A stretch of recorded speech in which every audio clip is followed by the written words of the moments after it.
Cordial saludo, compañeros y profesor Sergio Loza. El día de hoy les vamos a hablar un poco acerca del trastorno de Harnott.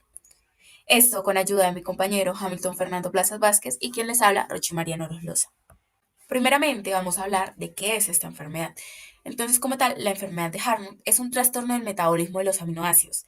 Es una enfermedad hereditaria y poco frecuente, la verdad. Entonces está causado por deficiencia de las enzimas necesarias para metabolizar el aminoácido triptófano y otros aminoácidos como lo son la histidina. Esto teniendo en cuenta que el transporte de aminoácidos en el intestino y los riñones está altamente alterado y por lo cual el cuerpo tiene cantidades inadecuadas de estas sustancias. Para iniciar, hablaremos primero del primer aminoácido que se ve alterado, que va a ser el triptófano, y segundamente de la histidina.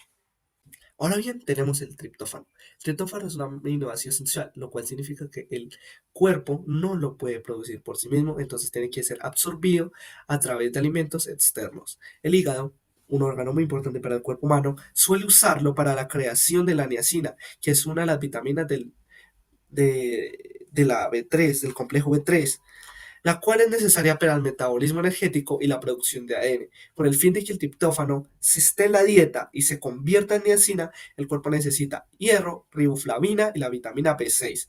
Además, tenemos que en la enfermedad de Harnap, el organismo carece de las cantidades adecuadas de los aminoácidos debido a que se excretan cantidades excesivas de los mismos.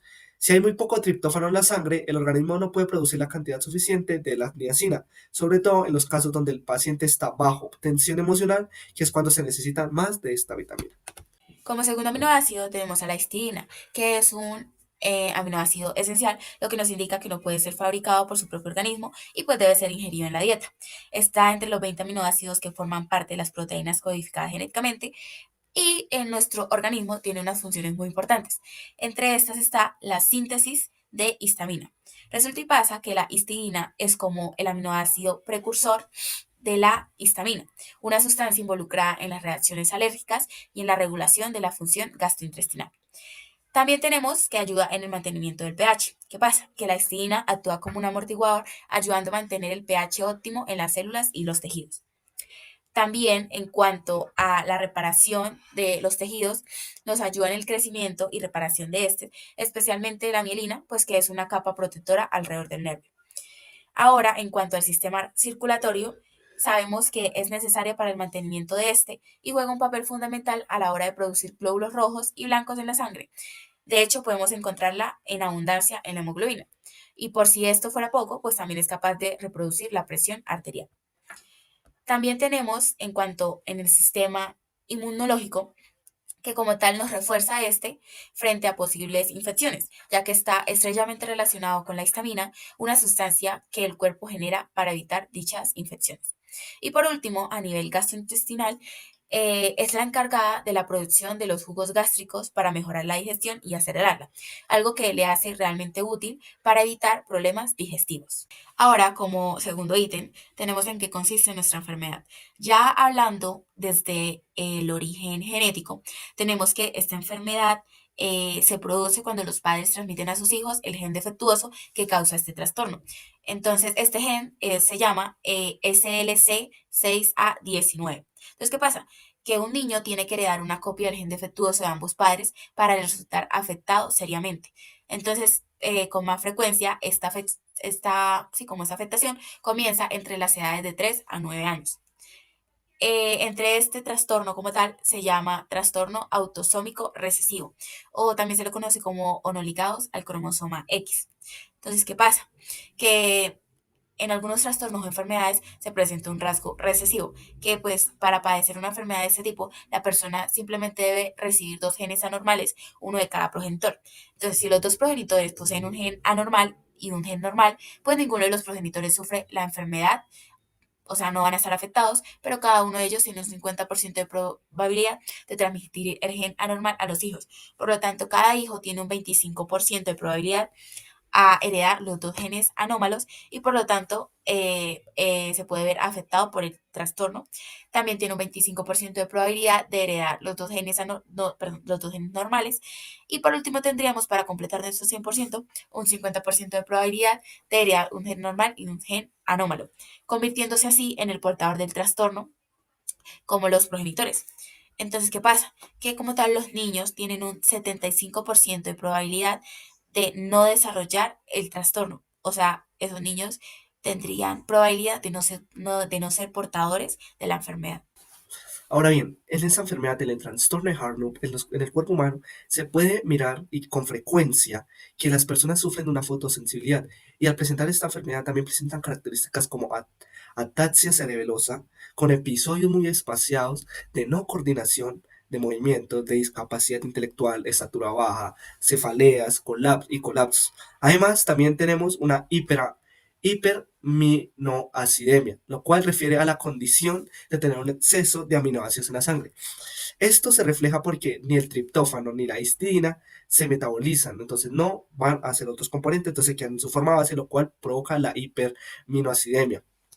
También tenemos que cuando tenemos la hiperaminoacidemia o se presenta el trastorno de Hartnup, los pacientes sufren de una dermatitis con erupciones o escamosas rojas, usualmente por exposición al sol. Ocasionalmente pueden aparecer problemas de salud mental como ansiedad, cambios de estado de ánimo, delirios y alucinaciones. Y aunque la enfermedad de Hartnup esté presente desde el nacimiento, los síntomas pueden comenzar en cualquier momento y a veces incluso en la edad temprana. Sí, y los síntomas pueden desencadenarse por el efecto de la luz solar, fiebre, fármacos y tensión emocional o física. Una crisis de esta enfermedad y trastorno siempre está precedida por un periodo de desnutrición.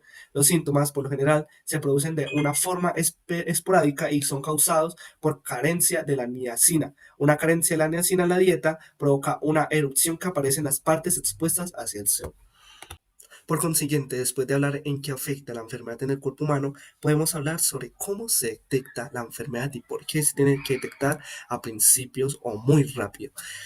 La enfermedad tiene muchos métodos de saber si está en el cuerpo humano y la primera son análisis de sangre, lo cual es una aminoacidura que se busca la presencia a niveles elevados de ciertos aminoácidos neutros en la orina. Esos aminoácidos no se absorben correctamente en los riñones debido al efecto genético, por lo que se excretan en grandes cantidades. También tenemos un análisis de sangre, que es perfil de aminoácidos. Se miden los niveles de aminoácidos en sangre para evaluar si hay alguna deficiencia o exceso de estos componentes. También tenemos pruebas genéticas, lo cual es el análisis del gen SLC6A19. Esta prueba permite identificar las mutaciones en este gen, lo que causa el trastorno de Hartnup. Al confirmar la mutación genética, se establece un diagnóstico definitivo hacia el paciente.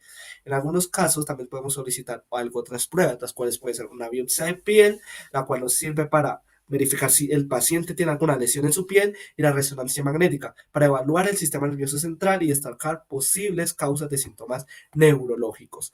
Ahora también las pruebas para diagnosticar el trastorno de Hartnup son altamente precisas y especialmente cuando se combinan el análisis de orina, análisis de sangre y las pruebas genéticas. Esto siempre nos da y nos lleva hacia la respuesta si el paciente tiene o no la enfermedad, el trastorno. Y pues estas pruebas pueden ser solicitadas y avaladas por un médico específico. Y es importante recordar que el diagnóstico temprano es fundamental para iniciar el tratamiento es adecuado y mejorar la calidad de vida de las personas con trastornos de Harlow. Como último y cuarto ítem para ir finalizando, hablaríamos de los tratamientos disponibles pues actualmente para esta enfermedad. Entre estos tendríamos que nosotros debemos evitar la exposición al sol con el uso de ropa protectora y de protector solar con un factor de protección de 15 o mayor a 15. También tenemos que, como tal, las personas ingieren nicotinamida por vía oral, esto sobre todo en dosis de 40 a 200 miligramos al día, así como una dieta rica en proteínas que pues compense la escasa absorción de aminoácidos. Se deben tomar suplementos que contengan nicotinamida, o sea, pues vitamina B3, y pues simplemente también se pueden ingerir alimentos que sean ricos en esta vitamina. Entonces estaríamos hablando de alimentos como lo son las carnes, entre estas está pues la de pollo, la carne de res y la de cerdo, pescado, sobre todo enfocado en lo que es el salmón y el atún, los lácteos como son la leche, yogur, queso, huevos, que es una muy rica vitamina en fuente de complejo B, y verduras como tal de hoja verde, como las espinacas, y por último, cereales integrales, estos como lo son el arroz integral y la avena.